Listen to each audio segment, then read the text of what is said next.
श्रीगुरुभ्यो नमः। वागीशाद्या सुमनसः सर्वार्थानामुपक्रमे यं नत्वा कृतकृत्या स्युः तं नमामि गजाननं।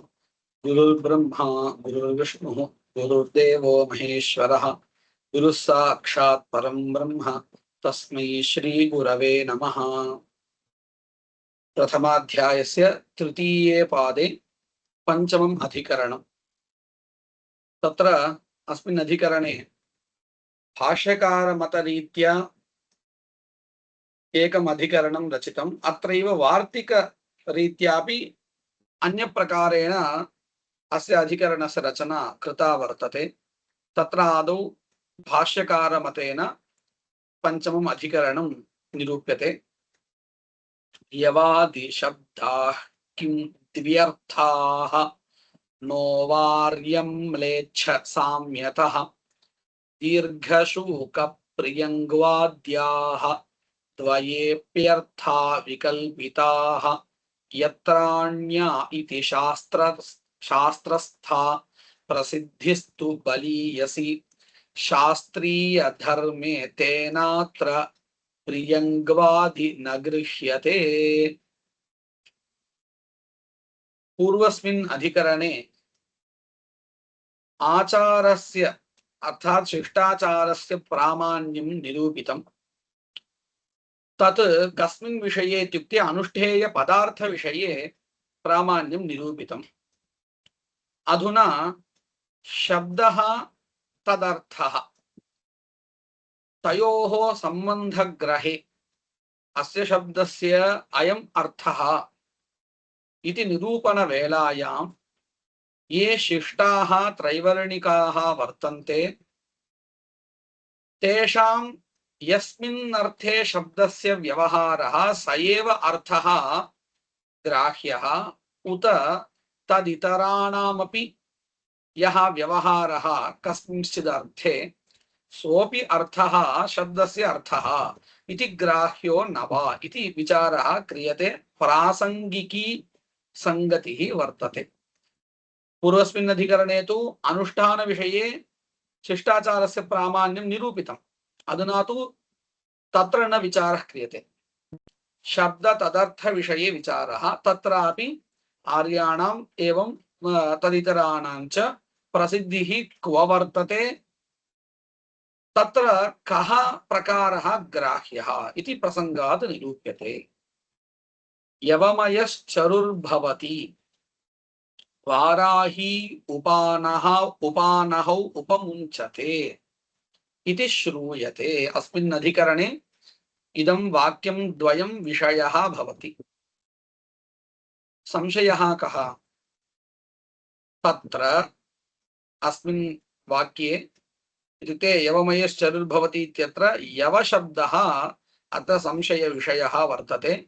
एवं वाराही उपानहौ उपमुञ्चते इत्यत्र वराह शब्दः, तयोः शब्दयोः कः अर्थः इति विचारः क्रियते।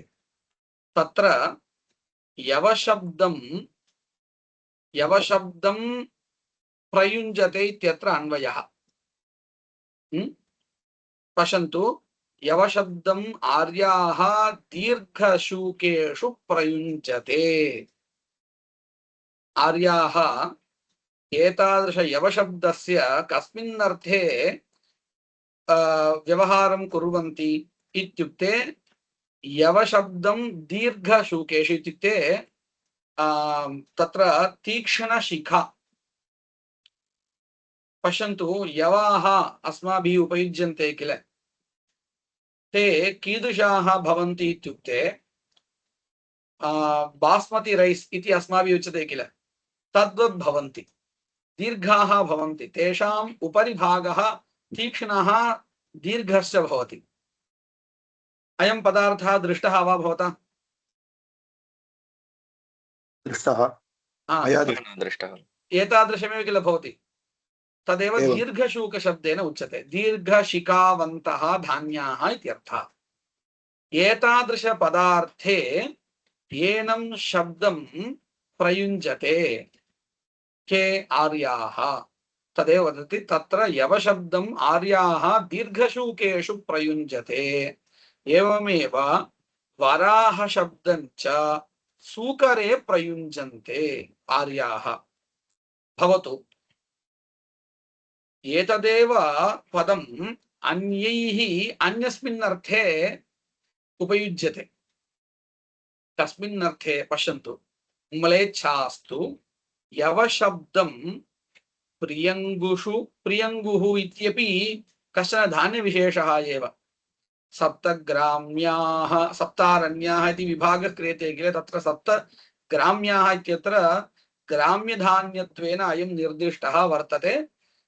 अयम् अन्यः धान्यः यवापेक्षया भिन्नः भवति। तदेव वदति म्लेच्छास्तु यवशब्दं प्रियङ्गुषु वराहशब्दं च कृष्णशकुनौ। कृष्णशकुनौ इत्युक्ते काके इत्यर्थः। कृष्णशकुनिः इति शब्दस्य काकः इत्यर्थः।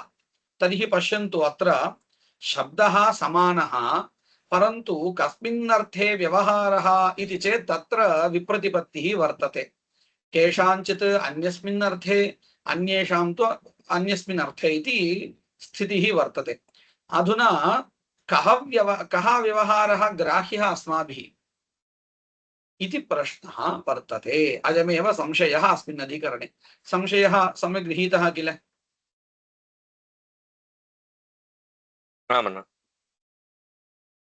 तथा सति एवं सति लोकव्यवहारेण निश्चेतव्येषु शब्दार्थेषु आर्यं म्लेच्छ प्रसिद्धयोः समानबलत्वात् उभयविधाः अपि अर्थाः विकल्पेन स्वीकार्याः इति पूर्वपक्षे प्राप्ते। पश्यन्तु अत्र लोकव्यवहारः एव प्रमाणं भवति। आर्याणां यवे व्यवहारः भवति चेत् तथैव अन्येषाम् अन्यत्र व्यवहारः वर्तते। तर्हि व्यवहारः तुल्यः उभयत्र इत्युक्ते उभयोः अर्थयोः तुल्यः वर्तते। अतः विकल्पेन अर्थद्वयमपि ग्राह्यम् इति पूर्वपक्षी कथयति। तथा सति लोकव्यवहारेण निश्चेतव्येषु अर्थेषु शब्दार्थेषु आर्यं म्लेच्छ प्रसिद्धयोः समानबलत्वात्। कुतः लोके व्यवहारः उभयोः वर्तते एव। तत्र अस्माभिः प्राबल्य दौर्बल्य विचारः न कर्तुं शक्यः वर्तते। अतः समानबलत्वात् उभयविधाः अपि अर्थाः। किमर्थम् एवं वदति समानबलत्वात् लोकव्यवहारे इति? यदि वेदे विद्यमानस्य कस्यचित् शब्दस्य अर्थः निरूपणीयः चेत् तदानीम् आर्यप्रसिद्धिमादाय अस्माभिः वक्तुं शक्यते। तस्यैव प्राबल्यं वर्तते। कुतः? तेषामेव तत्र अधिकारः वर्तते। ते एव तत्र शब्दार्थं सम्यक् बुद्ध्वा अनुष्ठाने मन्त्रान् किम् उच्चारयन्ति। अतः तेषामेव तत्र अधिकव्यवहारः दृश्यते। अतः वैदिक शब्द विषये तो तेषामेव व्यवहारः तेषामेव आर्याणां व्यवहारः प्रमाणं भवितुमर्हति। अधुना तु तत्र विचारः नास्ति। वेदे विद्यमान शब्दस्य अर्थनिर्णयः लोकव्यवहारमादाय किल उच्यते। अधुना लोकव्यवहारे तु उभयोः समबलता अस्ति। अतः अस्यैव व्यवहारः योग्यः अस्य न योग्यः इति वक्तुं न शक्यते इत्यभिप्रायः। अत एव पश्यन्तु लोकव्यवहारेण निश्चेतव्येषु इति विशेषणं दत्तं। न केवलं निश्चेतव्येषु अर्थेषु इत्युक्तं, लोकव्यवहारमादाय यत्र निर्णयः क्रियते तादृशस्थलेषु समानबलत्वात् उभयविधाः अपि अर्थाः विकल्पेन स्वीकार्याः इति प्राप्ते सिद्धान्तः उच्यते। शास्त्रीय धर्मावबोधे शास्त्र प्रसिद्धिः बलीयसी प्रत्यासन्नत्वात् अविच्छिन्न पारम्पर्यगतत्वाच्च पश्यन्तु यद्यपि लोकव्यवहारेण अयं निर्णयः कर्तव्यः इति स्थितिः वर्तते अथापि कुत्र विद्यमानशब्दस्य विषये विचारः क्रियते इत्युक्ते वेदे विद्यमानशब्दस्य विचारः क्रियते कस्मिन् अर्थे अयं शब्दः प्रयोक्तव्यः इति तर्हि तैः वेद अध्येतृभिः यस्मिन् अर्थे प्रयोगः क्रियते स एव प्रयोगः स्वीकर्तव्यः वर्तते इति उच्यते शास्त्रीय धर्म अवबोधे अवगमने कस्य प्रसिद्धिः बलीयसी इत्युक्ते आर्याणामेव कुतः तेषामेव तत्र अधिकारः वर्तते शास्त्रप्रसिद्धिः बलीयसी प्रत्यासन्नत्वात् कुतः तथा इत्युक्ते शास्त्रप्रसिद्धिः इत्युक्ते शास्त्रविषयकं यद्गमकं प्रमाणं तस्यैव तत्र बलवत्वं वर्तते कुतः प्रत्यासन्नत्वात् तेषामेव तत्र नैकट्यं वर्तते वेदपदार्थविषये वेदपदानाम् अर्थनिर्णयविषये तेषामेव नैकट्यं सन्निधिः अधिकः वर्तते प्रत्यासन्नत्वात् किञ्च अविच्छिन्न पारंपर्य आगतत्वाच्च ये वेदम् अधीत्य कर्म कुर्वन्ति ते अविच्छिन्न परंपरया एतादृश अनुष्ठानं कुर्वन्तः वर्तन्ते तत्रापि कस्मिन् अर्थे यवशब्दस्य प्रयोगं कुर्वन्ति इत्युक्ते एतादृश दीर्घशूकविषये एव न तु प्रियङ्विषये एवमेव वराहशब्दस्य सूकरे एव उपयोगं कुर्वन्ति तर्हि अविच्छिन्न परंपरया एतैः तादृश प्रयोगः क्रियते इति कृत्वा तदेव अत्र प्रमाणं भवति शास्त्रे किञ्च अत्र एकं विनिगमकं प्रदर्श्यते विनिगमकम् इत्युक्ते पक्षद्वयम् उपस्थापितं वर्तते तेषु इदमेव स्वीकर्तव्यम् इत्यत्र किञ्चित् कारणं प्रदर्शितं चेत् तदेव विनिगमकम् इत्युच्यते अन्यतर पक्ष साधक युक्तिः तत् किमस्ति पश्यन्तु शास्त्रे यवविध्यर्थवादे एवं श्रूयते यवमयश्चरुर्भवति इत्यत्र यवाः विधीयन्ते तत्र अर्थवादवाक्यम् एवमस्ति यत्र अन्याः ओषधयः मलायन्ते अथ एते मोदमानाः इव उत्तिष्ठन्ति इति वर्तते कः अर्थः अस्य वाक्यस्य यत्र इत्युक्ते यस्मिन् काले अन्याः ओषधयः म्लायन्ते इत्युक्ते सस्याः यदा यस्मिन् काले स्वीयं फलं दत्वा फलानि भवन्ति फलानि इत्युक्ते निस्साराः भवन्ति इत्यर्थः तथा यस्मिन् काले भवन्ति तस्मिन्नेव काले एतेषां यवानाम् उत्पत्तिः मोदमानास्तिष्ठन्ति इत्यस्य अभिप्रायः सधान्यं तिष्ठन्ति इत्यर्थः तर्हि सः कालः कस्य भवति इत्युक्ते यवानामेव वर्तते कुतः प्रियङ्गुः तु धान्यानाम् अन्यधान्यानाम् उत्पत्तेः प्रागेव उत्पाद्य नष्टाः निस्साराः भवन्ति तत्र ऋतवः भवन्ति किल एवं चिन्तयन्तु एवं किञ्चित् बुद्धौ संस्थाप्य शिशिर ऋतौ अन्याः ओषधयः उत्पद्यन्ते इति चिन्तयन्तु ततः प्रागेव प्रियङ्गु धान्यम् उत्पत्तिं प्राप्य अनन्तरं नष्टाः इत्युक्ते शुष्काः भवन्ति परन्तु यवाः तथा न भवन्ति यत्र शिशिर ऋतौ अन्य धान्यानि उत्पद्यन्ते ततः परं वसंत ऋतु इति चिन्तयन्तु तदानीम् उत्पद्यन्ते इति स्थितिः वर्तते तर्हि अर्थवादवाक्यवशात् एतादृश अर्थः अवगम्यते किल यत्र अन्याः ओषधयः म्लायन्ते तथा अत एते मोदमानास्तिष्ठन्ते इति एतादृश अर्थवर्णनं कस्मिन् धान्ये संगच्छते यव यवशब्दस्य दीर्घशूकस्वीकारे अर्थवादोक्त अर्थसम्पत्तिः भवति, उपपत्तिर्भवति, अथवा प्रियङ्गुस्वीकारे कुत्र भवति उपपत्तिः? यवे एव यवे एव भवति। तदेव अत्र निरूप्यते। यत्रान्या ओषधयो म्लायन्ते अथ एते मोदमानास्तिष्ठन्ति इति इतर औषधि विनाशकाले अभिवृद्धिः दीर्घशूकेषु दृश्यते न तु प्रियङ्गुषु। तेषाम् इत्युक्ते प्रियङ्गूणाम् इतर औषधि परिपाकात् पूर्वं पच्यमानत्वात् उत्पत्तेः लोकप्रसिद्धत्वात् इत्यर्थः। एकः शब्दः अधुना निरूपितः, कस्मिन् अर्थे अयं शब्दः उपयोक्तव्यः इति। ततः परं वाराहः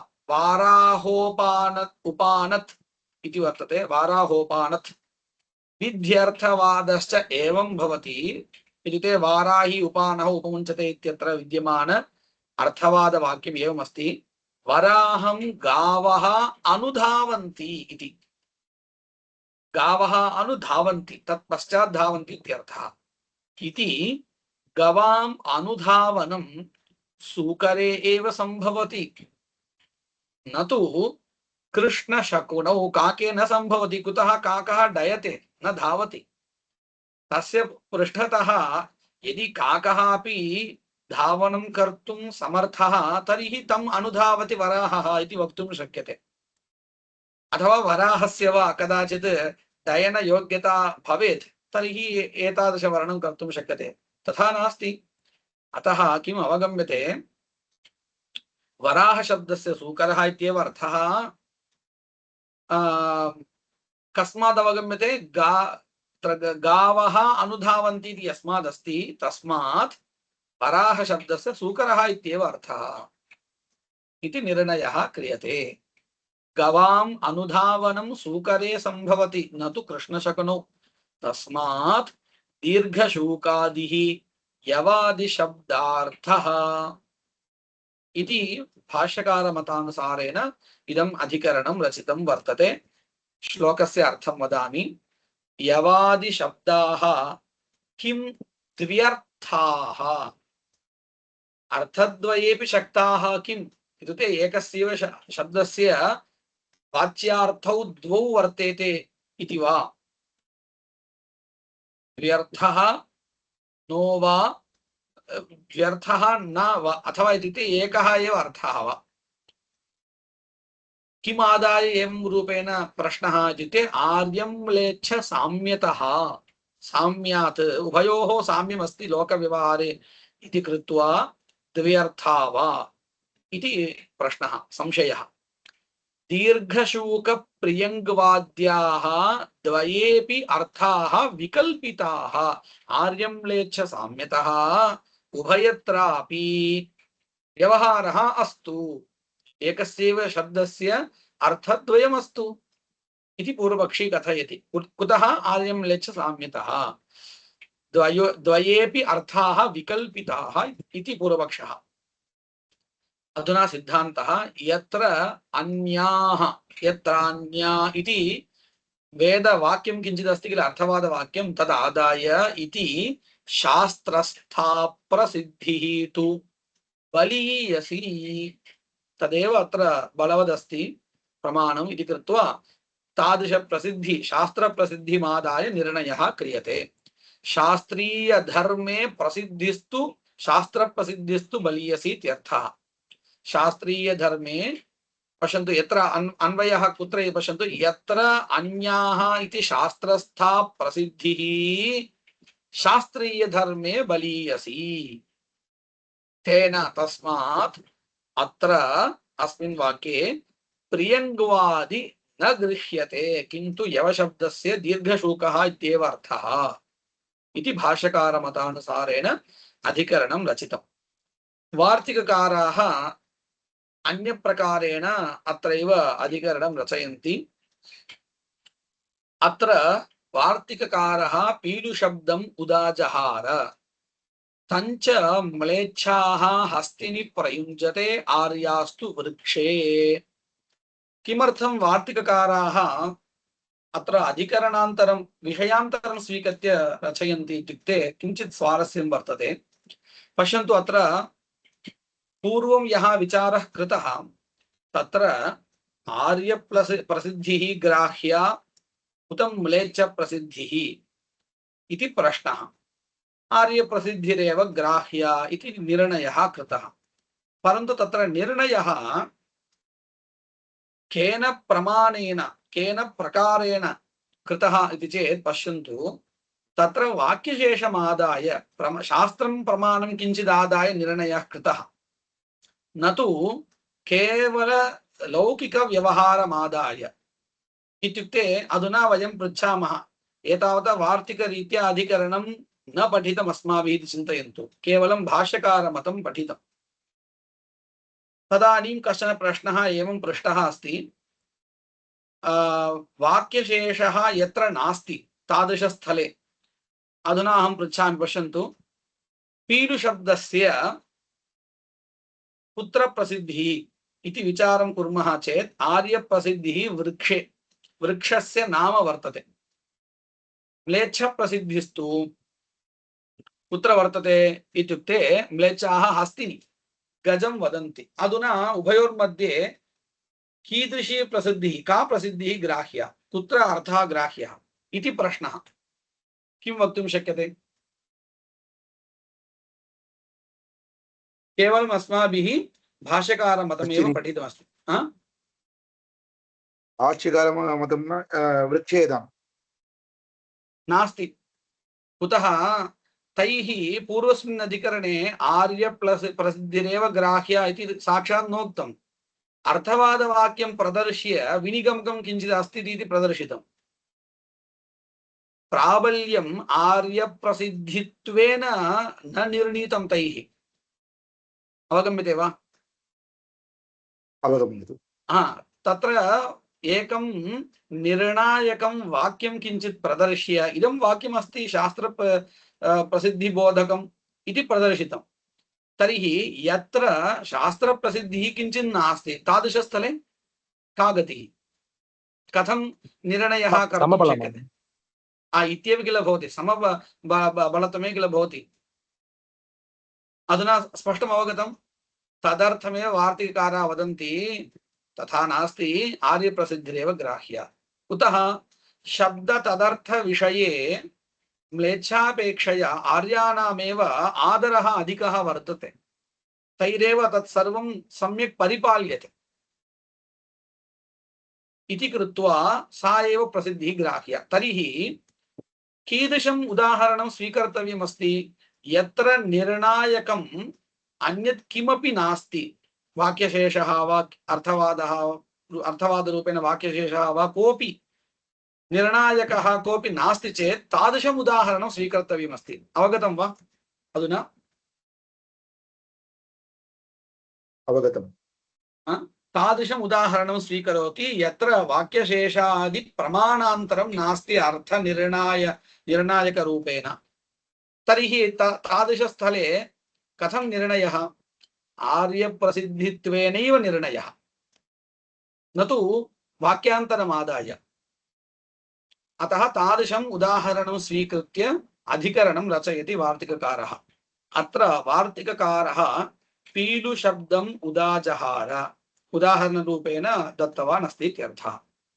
तञ्च शब्दं म्लेच्छाः हस्तिनि प्रयुञ्जते गजे, आर्यास्तु वृक्षे। अधुना कथं निर्णयः? अत्र तु वाक्यशेषः कोऽपि नास्ति इति चेत् तत्र अविप्लुत व्यवहारस्य, अविप्लुत इत्युक्ते अविच्छिन्न इत्यर्थः, अथवा अन्यत्र अन्यत्र शब्दव्यवहारः इत्युक्ते एकः एव शब्दः, तस्य बहुषु अर्थेषु शक्तिं विहायापि प्रयोगः न क्रियते आर्यैः, अन्यैस्तु क्रियते।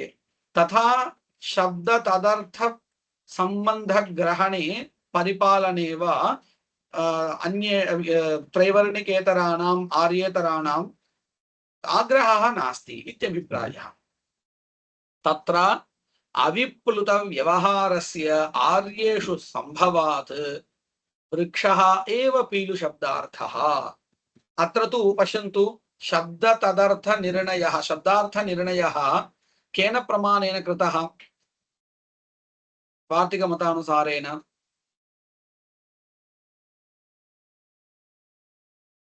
आर्यमतानुसारम् आर्यप्रसिद्धिम् अनुसृत्य। तर्हि आर्यप्रसिद्धिः एव तत्र निर्णायकं भवति अर्थनिर्णये। इदमेव वार्तिकारमते उक्तम्।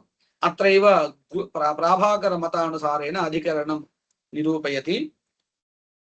यवाद्यर्थार्निर्णयेन यद्वाक्यं न प्रमेति चेत् तद्वाक्यम् इति भवेत्। तद्वाक्यं न प्रमेति चेत् न शास्त्रस्य बलित्वेन तत्प्रसिद्ध्यार्थनिर्णयात्।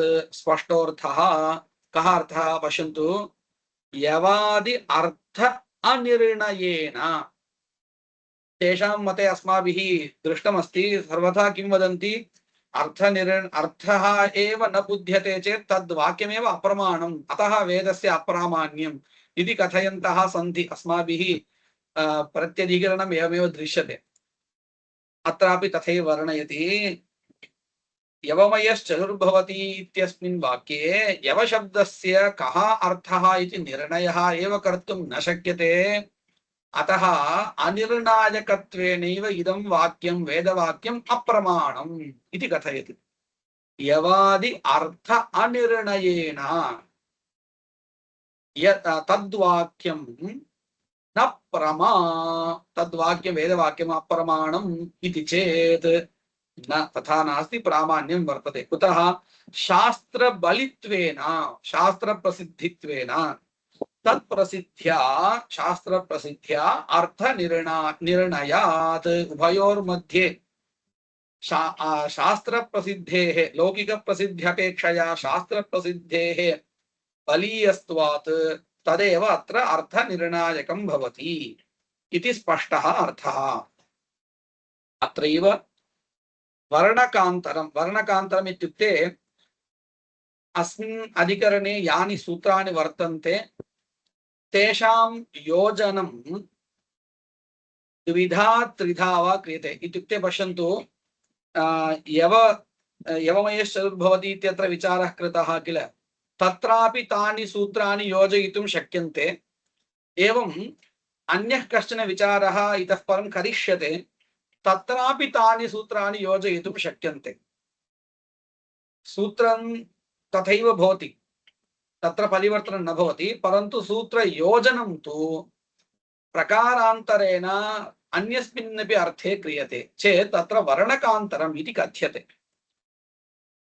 वस्तुगत्या अत्र अधिकरणं द्वयं यथा भवेत् तथैव निर्णयः भवति।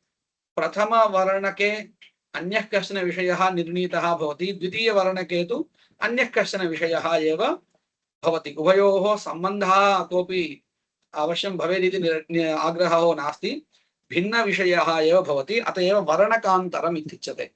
अयं शब्दः अस्माभिः तत्र तत्र योजनीयः वर्तते, वर्णकान्तरम् इति भवति। अन्यः एव कश्चन विषयः इत्युक्ते पश्यन्तु, अत्र कः विचारः? अस्मिन् तृतीयपादे प्रथमे अधिकरणे स्मृतेः प्रामाण्यं निरूपितम्। अनन्तरं स्मृतेः यत्र श्रुतिविरोधः भवति तत्र स्मृतेः अप्रामाण्यमपि निरूपितम्। अनन्तरं शिष्टाचारस्य प्रामाण्यं चतुर्थे अधिकरणे निरूपितम्। परन्तु ततः परं शिष्टाचारस्य श्रुतिविरोधे वा स्मृतिविरोधे वा अप्रामाण्यं न कथितम्। अस्माभिः आरम्भात् पठ्यते किल, तत्र कश्चन क्रमः दृश्यते। कथमिति पश्यन्तु, द्वितीयपादे प्रथमाधिकरणे अर्थवादानां प्रामाण्यम् उक्तम्। अनन्तरं तेषामेव अर्थवादानां साक्षात् विधायकत्वेन अप्रामाण्यम् उक्तम्। केवलं स्थावकत्वेनैव इति किञ्चित् उक्तम्। अनन्तरं तृतीये पादे स्मृतेः प्रामाण्यमुक्तं तस्याः स्मृतेः कुत्र अप्रामाण्यं तदपि निरूपितम्।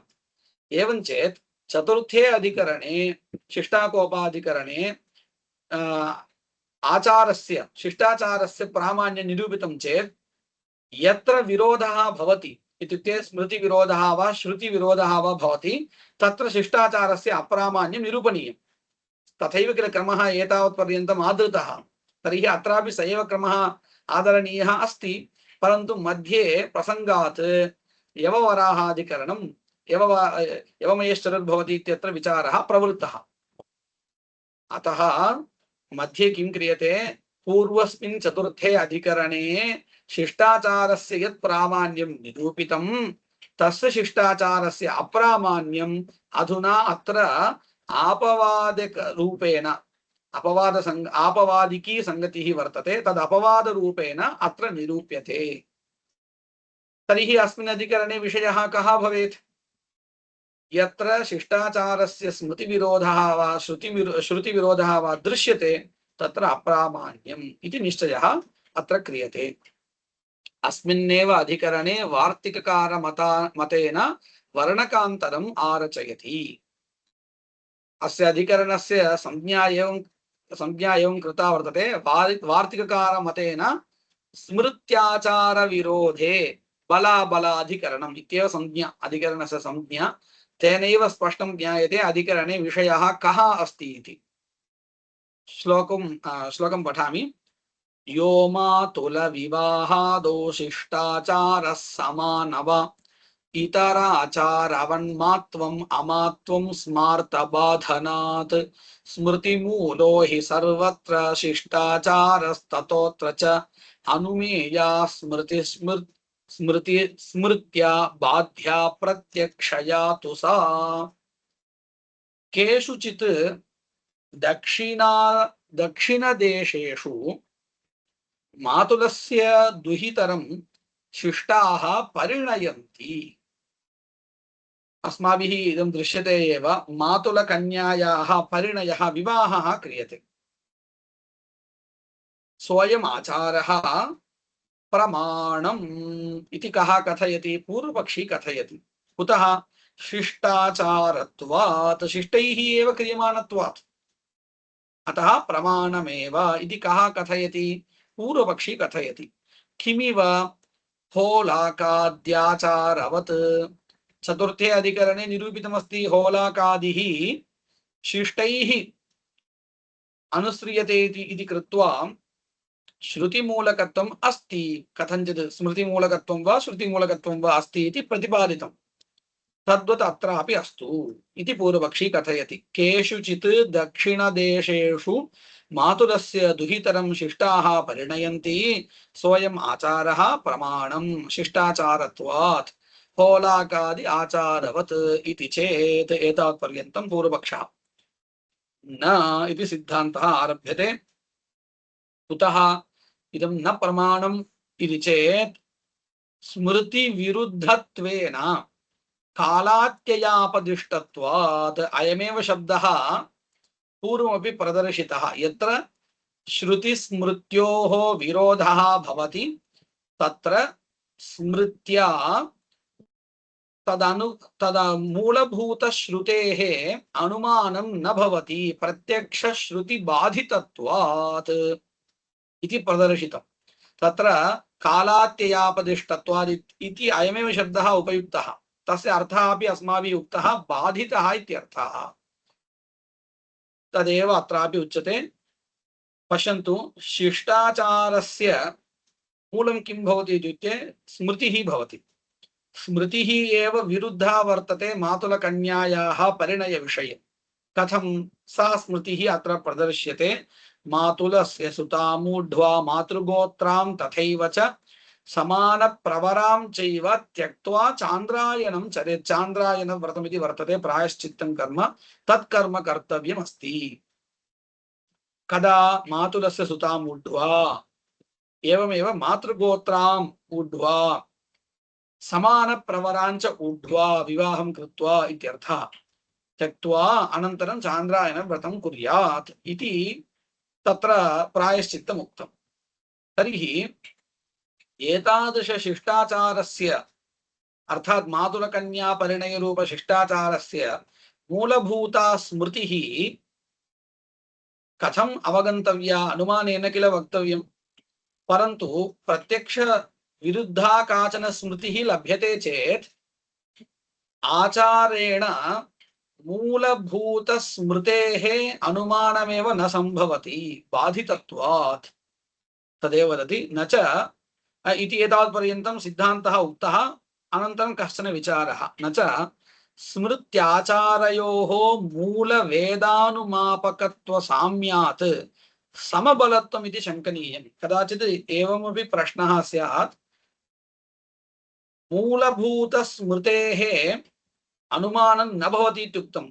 एतत् सर्वं कदा शिष्टाचारेण स्मृतिः अनुमीयते चेत्, शिष्टाचारेण साक्षात् श्रुतिः एव मूलत्वेन अनुमीयते चेत् तदानीं समबलत्वं किल भवति इति प्रश्नः। प्रश्नः सम्यक् अवगतः वा? अवगतः। पुनः वदामि।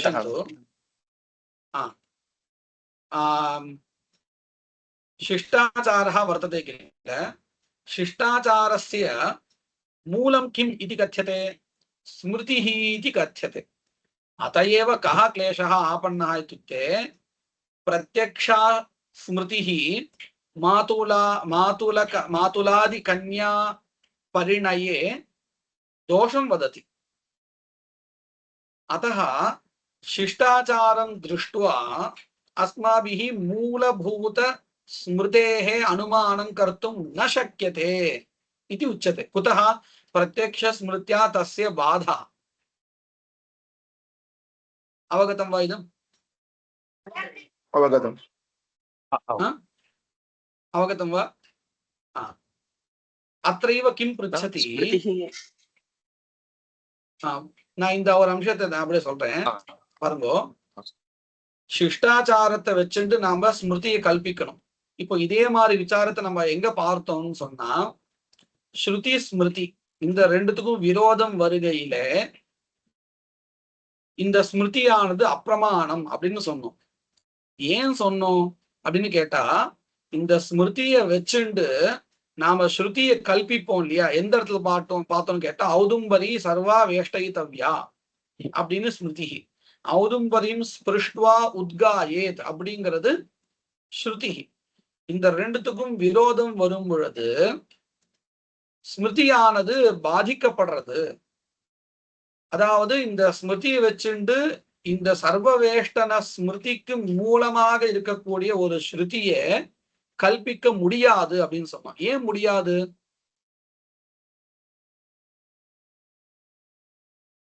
பிரத்யக்ஷ ஸ்ருதி விரோதமா இருக்கு. சர்வவேஷ்டனத்துக்கு விரோதமாக இருக்கக்கூடிய ஸ்ருதியும் ஒண்ணு பிரத்யக்ஷமா இருக்கு. அப்போ பிரத்யக்ஷ ஸ்ருத்தியா பாதிதா பவதி இல்லையா? இது நம்ம அங்க படிச்சோம் இல்லையா? அதே மாதிரி ஒரு நிலைமை தான் இங்கேயும். சிஷ்டாச்சாரத்தை வச்சுண்டு ஸ்மிருதியை கல்பிக்கணும். என்ன மாதிரியான சிஷ்டாச்சாரத்தை வச்சுண்டு? மாதுல கன்யா பரிணயம் பண்ணிருக்கா சிஷ்டா, அதை வச்சுண்டு மூலபூத்தமா ஒரு ஸ்மிருதியை கல்பிக்கணும். என்ன ஸ்மிருதியை கல்பிக்கணும்? மாதுல கன்யா சக பரிணயா கர்த்தும் சக்கியா அல்லது கர்த்தவியா அப்படின்னு ஏதோ ஒன்று கல்பிக்கணும். ஸ்மிருதி வாக்கியத்தை கல்பிக்கணும். எதை வச்சுண்டு? சிஷ்டாச்சாரத்தை வச்சுண்டு. ஆனா கல்பிக்கிற சமயத்துல நீங்க பாருங்க, இங்க பிரத்யட்சமாகவே விருத்தமான ஒரு ஸ்மிருதி இருக்கு. என்னது? மாதுல கன்யாம் மாதுலஸ்ய சுதா மூட்டுவா இப்படிலாம் ஒரு ஸ்மிருதி இருக்கு. அப்போ சிஷ்டாச்சாரத்தை வச்சுட்டு நம்மளால என்ன கல்பிக்க முடியாது? மாதுல கன்யா பரிணயத்தை விதிக்கக்கூடிய ஸ்மிருதியை கல்பிக்க முடியாது மூலபூதமா. சரிதானே? சரி. இப்ப எல்லாருக்கும் இது ஸ்பஷ்டமா புரிஞ்சிருக்கு இல்லையா? இங்க என்ன கேள்வி கேட்கிறா, இந்த மாதிரியான மூலபூதமான ஸ்மிருதி கல்பிக்க முடியாதுன்னு சொல்றேலே, இது எங்க எப்போ அப்படின்னு கேட்டா, சிஷ்டாச்சாரத்தினுடைய மூலம் ஒரு ஸ்மிருதியை கல்பிக்கிறதாக இருந்தால், நான் என்ன சொல்றேன், சிஷ்டாச்சாரத்தை வச்சுட்டு நேரடியாக நான் ஸ்ருதியை கல்பிக்கிறேன். இப்போ பாருங்க, சிஷ்டாச்சாரம் அது ஸ்மிருதியை கல்பிக்கணும் அப்படின்னு சொன்னா இங்க விரோதமான ஒரு ஸ்மிருதி இருக்கு, பாதிக்கும். இப்போ நான் என்ன பண்றேன், பைபாஸ் அப்படின்னு சொல்றோம் இல்லையா, தாண்டி போறது. நான் ஸ்மிருதியை கல்பிக்கல, இந்த சிஷ்டாச்சாரத்துக்கு மூலம் ஒரு ஸ்ருதின்னு நான் சொல்லி விடுறேன். அப்ப இந்த இப்போ ஸ்மிருதி ஆ, பலமா சொல்லுங்க. இருக்காது. அந்த ஸ்மிருதியை காட்டிலும் இது பலம்னு ஆயிடும் ஆ. இல்லையா? இப்ப நிலைமை எப்படின்னு புரியுறதா? கேள்வி கேட்கறவருடைய அபிப்பிராயம் என்னன்னு புரியுறதா? புரியுது. எல்லாருக்கும் புரிஞ்சிருக்கு இல்லையா? இது இந்த கேள்வி எல்லாருக்கும் புரிஞ்சிருக்கு புரியுது. இல்லையா? இதத்தான் கேட்கிறா சொல்லுங்க. பாருங்க. நச்ச கடைசி இத்யா- சொல்லுங்க. இல்ல, இந்த கடைசி விஷயம் மட்டும் திருப்பி சொல்லுங்களேன். இந்த சிஷ்டாச்சாரத்தை வச்சுட்டு இல்ல, அந்த சிஷ்டாச்சாரத்துக்கு ஒரு ஸ்மிருதி மூலம்னு சொன்னாதானே இந்த விருத்தமான ஒரு ஸ்மிருதி இருக்கு, கல்பிக்கக்கூடிய ஒரு ஸ்மிருதிக்கு ரெண்டும் வரும். ரெண்டுக்கும் விரோதம் இருக்கவே இந்த கல்பிக்கக்கூடிய ஸ்மிருதி பாதிக்கும். ஆமாண்ணா. இப்ப அதை தாண்டி இப்ப ஸ்ருதியை கல்பிக்க முடியுமா? அதாவது நான் சிஷ்டாச்சாரத்துக்கு மூலம் நான் ஸ்மிருதின்னே சொல்ல மாட்டேன். இந்த சிஷ்டாச்சாரத்துக்கு ஒரு ஸ்ருதி தான் மூலம்னு நான் சொல்றேன். எப்படி ஸ்மிருதிக்கு மூலம் ஸ்ருதி தானே, அத போல சிஷ்டாச்சாரத்துக்கு நேரடியாக ஸ்ருதி மூலமா இருக்கட்டுமே. ஏன் சிஷ்டாச்சாரத்துக்கு மூலம் ஒரு ஸ்மிருதி, அதுக்கப்புறம் ஸ்ருதி, இப்படி ஏன் இந்த கிரமத்துல போகணும்? நேரடியா அப்படி இருக்க கேள்வி கேட்கிறா. இதுல ஒரு விசாரம். இப்போ நமக்கு ஏற்கனவே சித்தாந்தம் நமக்கு தெரிஞ்சிருக்கு. நம்ம இந்த அதிகரணங்கள்லாம் படிக்காமலேயே இந்த பிரயோகங்களையோ இந்த ஸ்ரோதங்களையோ பார்த்ததுனால நம்ம என்ன சொல்றோம், நமக்கு ஏற்கனவே புத்தியில உபஸ்திதமா இருக்கு. சிஷ்டாச்சாரத்தை வச்சுட்டு அடுத்த ஸ்டெப்ல இருக்கக்கூடிய ஸ்மிருதி தான் கல்பிக்க முடியும், நேரடியாக ஸ்ருதி கல்பிக்க முடியாது, நமக்கு ஏற்கனவே தெரிஞ்சிருக்கு இல்லையா? அது தெரியாதவன் ஒருத்தர் இந்த அதிகரணம் படிக்கிறான்னு வச்சுப்போம், அவனுக்கு இந்த கேள்வி வரும் தானே. அந்த கேள்விதான் இவன் கேட்கிறான். நச்ச ஸ்மிருத்யாச்சாரயோஹோ மூல வேத அனுமாபகத்துவ சாம்யாத் சமபலத்துவம் இதி நச்ச சங்கனீயம். சாட்சாத் சிஷ்டாச்சாரேண ஸ்ருதேஹ கல்பனமஸ்து इति न प्रष्टव्यम्. प्रश्नः अधुना सम्यक् अवगतः किल? अवगतः. होलाकादि सदाचारस्य अन्वादि स्मृतिवत् वेद अनुमापकत्व अयोगात्. पश्यन्तु, स्मृत्या श्रुतिः अनुमीयते इति अस्माभिः पठितं, तत् समीचीनं. कुतः? स्मृतिकर्तारः मन्वादि ऋषयः, तेषां तु तथा सामर्थ्यमस्ति, अन्यत्र अस्माकं प्रत्यक्ष रूपेण अविद्यमानमपि श्रुतिवाक्यं दृष्ट्वा उल्लेखनं कर्तुं सामर्थ्यमस्ति. केषां? ऋषीणां. शिष्टाचारः इति तु कैः अनुष्ठीयते? केषां शिष्टाचारः? सामान्य मनुष्याणाम् अस्मदादीनाम् एव आचारः. अस्मदादीनां तु तादृशं सामर्थ्यं नास्ति. साक्षात् अन्यत्र अन्यस्य अपरिचित वेदवाक्यं किञ्चित् बुद्ध्वा तस्य अर्थः शिष्टाचाररूपेण क्रियते इति, आचाररूपेण अनुश्रियते इति वक्तुं न शक्यते. ऋषीणां यादृशं सामर्थ्यमस्ति तादृशं सामर्थ्यम् अधुनातन विद्यमानानां शिष्टानां न वर्तते इत्यभिप्रायः. यदि सामर्थ्यं स्यात्, ऋषीणां यादृशं सामर्थ्यं वर्तते तादृशमेव सामर्थ्यम् एतेषामपि स्यात्, तर्हि साक्षात् श्रुति मूलकत्वं कल्पयितुं शक्येत. परन्तु तथा नास्ति. अयं विषयः सम्यक् विहितः वा?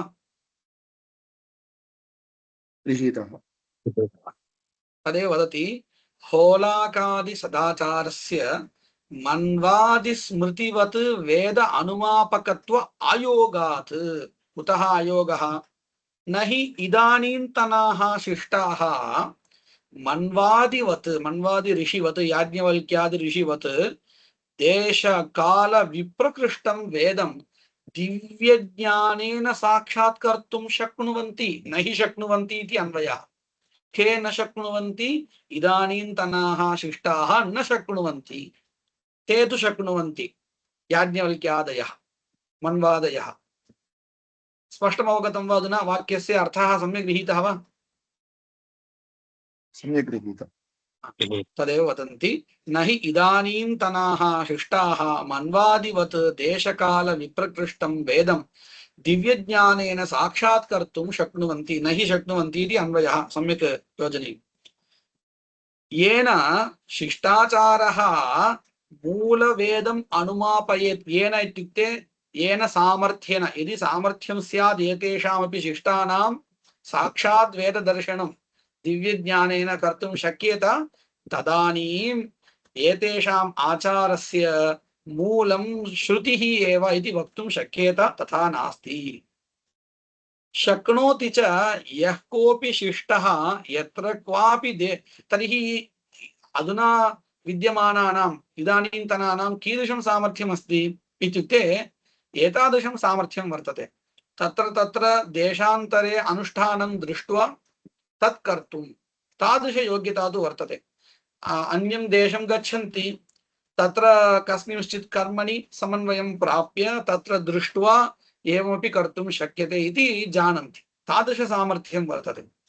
तदेव वदति शक्नोति च यः कोऽपि शिष्टः यत्र क्वापि देशविशेषे कालविशेषे च यं कञ्चन अपि होलाकादि आचारस्य मूलभूतं स्मृतिग्रन्थम् अवलोकयितुं शक्नुवन्ति। एवं रूपेण अनुष्ठानं वा स्मृतिग्रन्थं वा द्रष्टुं शक्नुवन्ति। वयमपि तथैव कुर्मः। अधुना क्वचित् धर्मविषये संशयः चेत्, अनुष्ठानविषये संशयः चेत् निर्णयसिन्धुः इति स्वीकृत्य पश्यामः।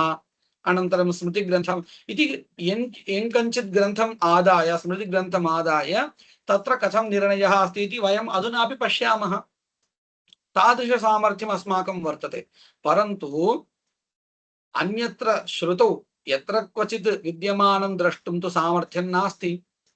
तदेव वदति शक्नोति च यः कोऽपि शिष्टः यत्र क्वापि देशविशेषे कालविशेषे च यं कञ्चनापि होलाकादि आचारस्य मूलभूतं स्मृतिग्रन्थम् अवलोकयितुं शक्नोति इत्यत्र अन्वयः। तस्मात् शिष्टाचारेण स्मृतिरेव अनुमातुं शक्यते, न तु श्रुतिः। साक्षात् श्रुतेः अनुमानं न संभवति। अधुना तु विरोधः पुनः सम्पादितः। यदि स्मृतिरेव शिष्टाचारेण अनुमीय तर्हि प्रत्यक्षस्मृत्या अनुमितस्मृतेः बाधः भवति। विरोधः पुनः वर्तते इति निरूपितम्। अनुमिता च स्मृतिः विरुद्धया प्रत्यक्षया स्मृत्या बाध्यते। अतएव आहुः। किम् आहुः? आचारत्तु इति वर्तते, आचारात्तु इति भवेत्। आचारात् तु स्मृतिं ज्ञात्वा, आचारात् स्मृतिरेव ज्ञायते इत्यर्थः। तु इति शब्देन श्रुति कल्पनं वार्यते। आचारात् तु स्मृतिं ज्ञात्वा श्रुतिः विज्ञायते, ततः स्मृतिं प्रकल्प्य ततः श्रुतिः कल्प्यते इत्यस्तु, क्लेशो नास्ति। तेन अतएव स्मृत्यपेक्षया शिष्टाचारस्य दौर्बल्यं कथं द्व्यन्तरितं तस्य प्रामाण्यं। स्मृत्यपेक्षया शिष्टाचारस्य द्व्यन्तरितं, द्विगुणितं तत्र अवकाशः वर्तते, व्यवधानं वर्तते इति कृत्वा अस्माकं भाषया वक्तव्यम् इत्युक्ते एकं सोपानम् अधिकं वर्तते। श्रुत्यपेक्षया स्मृतेः प्रामाण्यं नास्ति इति उक्तं। तदपेक्षया पश्यामश्चेत् एकं सोपानम् अधिकमस्ति इत्युक्ते किञ्चित् किम् अधः वर्तते शिष्टाचारः इति सामान्यभाषया उच्यते। तदेव अत्र उक्तं तेन द्व्यन्तरितं। तेन इत्युक्ते यस्मात् शिष्टाचारेण स्मृतिं प्रकल्प्य ततः एव श्रुतिः कल्प्यते, तेन तस्मात् कारणात् द्व्यन्तरितं तस्य शिष्टाचारस्य प्रामाण्यं विप्रकृष्यते, बहुदूरे भवति इत्यर्थः। तस्मात् ईदृशस्य आचारस्य अप्रामाण्यम् अभ्युपेयम् अवगन्तव्यम्। ईदृशस्य इत्यस्य अभिप्रायः कः? स्मृतिविरुद्धस्य शिष्टाचारस्य अप्रामाण्यम् अवगन्तव्यम्। अत्रैव पुनः अन्यत् अधिकरणं रचितं तत्रैव अपरं वर्णकम् आरचयति किं तत् लौकिक अत्र श्लोकस्य विवरणं क्रियते यो मातुल विवाहादौ शिष्टाचारः समानवा यः शिष्टाचारः कीदृशः मातुल विवाहादि विषये विवाहादौ इत्युक्ते विवाहादि विषये इत्यर्थः विषयसप्तमी मातुल विवाहादौ यः शिष्टाचारः सः मा नवा प्रमाणं नवा इतराचारवत् मात्वं होलाकादि आचारवत् मात्वं प्रमाणत्वं वर्तते एव अमात्वं स्मार्तबाधनात् इति सिद्धान्तः उच्यते इतराचारवत् मात्वम् इतिवत् इति पर्यन्तं पूर्वपक्षः तदनन्तरम् अमात्वम् एतादृश शिष्टाचारस्य अप्रामाण्यं कुतः स्मार्तबाधनात् साक्षात् स्मृतिबाधः अत्र वर्तते इति कृत्वा स्मृतिमूलो हि सर्वत्र शिष्टाचारः न तु साक्षात् श्रुतिमूलः ततः तस्मात् कारणात् अत्र च अनुमेया स्मृतिः स्मृत्या बाध्या प्रत्यक्ष स्मृत्या बाध्या प्रत्यक्षया स्मृत्या बाध्या सा इत्युक्ते अनुमेया स्मृतिः इति समन्वयः अनन्तरं वर्णकान्तरम् उच्यते तत्रैव अपरं वर्णकम् आरचयति लौकिको वाक्यगोवार्थः त्रिवृदादेः समत्वतः उभौ विध्यर्थवादैकवाक्यत्वात् अस्त्विहान्तिमः पश्यन्तु त्रिवृत् बहिष्पवमानम् इति श्रुतौ त्रिवृत् बहिष्पवमानम् इति श्रुतिः तस्मिन् तस्यां श्रुतौ त्रिवृत् शब्दस्य त्रैगुण्यं लोकसिद्धः अर्थः लोके अस्माभिः कथम् उच्यते कुत्र व्यवहारः क्रियते कुत्र शब्दप्रयोगः क्रियते इत्युक्ते त्रिवृत् इति शब्दः त्रैगुण्यबोधकः लोके प्रसिद्धः वर्तते परन्तु अत्र त्रिवृत् शब्दस्य कः अर्थः इति प्रश्नः वाक्यशेषात् ऋक्त्रयात्मकेषु त्रिषु सूक्तेषु अवस्थितानां बहिष्पवमानात्मक स्तोत्र निष्पादन क्षमानाम् उपास्मि गायतानरः इत्यादीनां ऋचां नवकमर्थः पश्यन्तु त्रिवृत् शब्दस्य त्रैगुण्यमर्थः लोके वर्तते वेदे तु तथा नास्ति नवकमर्थः तत् कथं ज्ञायते इत्युक्ते बहिष्पवमानस्तोत्रम् इति एकं स्तोत्रं तत्र निष्पादनक्षमाणां ऋचां कः अर्थः निष्पादन शब्दस्य साधनम् इत्यर्थः कस्य साधनं बहिष्पवमानस्तोत्र साधनं साधनं किं तत् इत्युक्ते ऋचः तर्हि बहिष्पवमानस्तोत्र साधनीभूतानां ऋचां संख्या अत्र उच्यते ताः ऋचः कति वर्तन्ते नव वर्तन्ते तर्हि त्रिवृत् शब्दस्य कः अर्थः भवेत् नवकमर्थः इति अवगम्यते तत् कथं वाक्यशेषाद् अवगम्यते पश्यन्तु अत्र अस्माभिः इदमपि ज्ञातव्यम् अर्थवादस्य विधायकत्वेन अप्रामाण्यं निरूपितं केवलं स्थावकत्वेनैव प्रामाण्यमिति तेन ह्यन्यं क्रियते इत्यादिषु उक्तं स्मर्यते वा स्थावकत्वेनैव प्रामाण्यमिति अत्र तु अर्थनिर्णायकत्वेन अपि प्रामाण्यम् अर्थवादानाम् उच्यते तदपि बुद्धौ स्थापनीयमस्ति अर्थवादस्य विधायकत्वेन यद्यपि प्रामाण्यं नास्ति केवलं स्थावकत्वेनैव इति तत्र उक्तं यद्यपि अथापि एवमपि प्रामाण्यं वर्तते इति निरूप्यते एवमपि इत्यस्य अभिप्रायः कः क्वचित् अर्थनिर्णायकत्वेन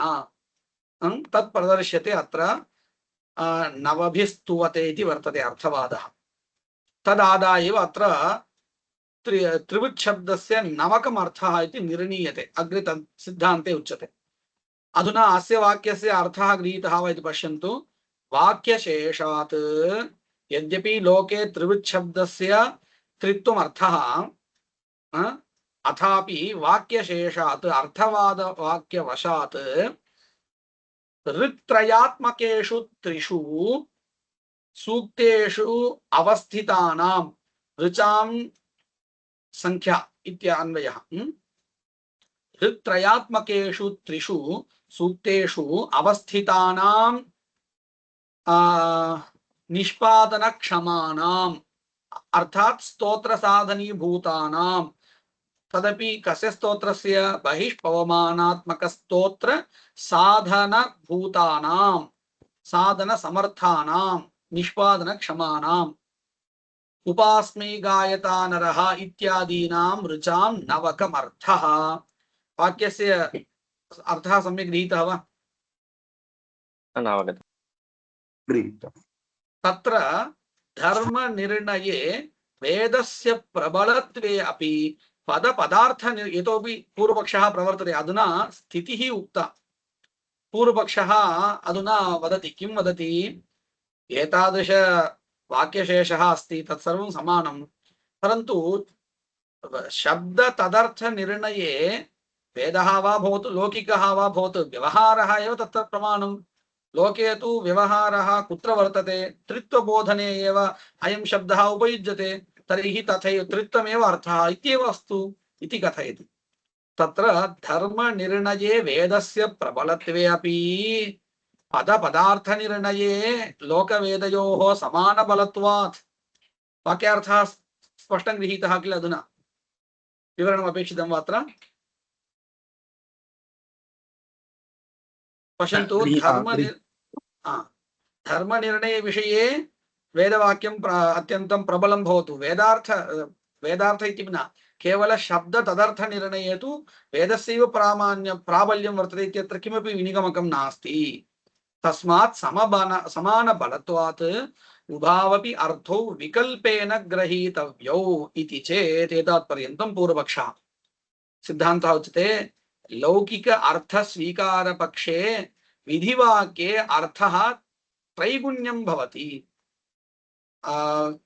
लौकिक व्यवहारापेक्षया वैदिक व्यवहारः प्रबलः न वा इत्यत्र अयं विचारः मास्तु, समबलत्वमेव अस्तु। अथापि लौकिक व्यवहारानुसारेण त्रित्व स्वीकारे अर्थवाद विधिवाक्ययोः या एकवाक्यता तस्य भङ्गः स्यात्।